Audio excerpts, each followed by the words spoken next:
ആരോടും പിണക്കമില്ല എന്ന് പറയാൻ ആകുമോ എനിക്കീ വേളയിൽ?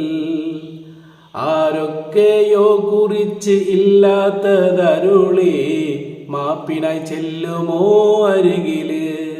കൊഴിയും ഇലമരമിൽ നിന്ന് ഒരിക്കല്, കൊഴിയും ഇലമരമിൽ നിന്ന് ഒരിക്കല്, കഴിയണം മുമ്പേ കടം വീട്ടല്.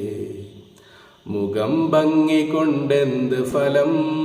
മനസ്സകം മാലിന്യം നിറഞ്ഞതാണെങ്കില്, മനസ്സകം മാലിന്യം നിറഞ്ഞതാണെങ്കില്. മിനുക്ക് പണി നടത്തേണ്ടത് പുറത്തല്ല, അകമേ ഹൃദയത്തിനറിയില്, പുറത്തല്ല അകമേ ഹൃദയത്തിനറിയില്.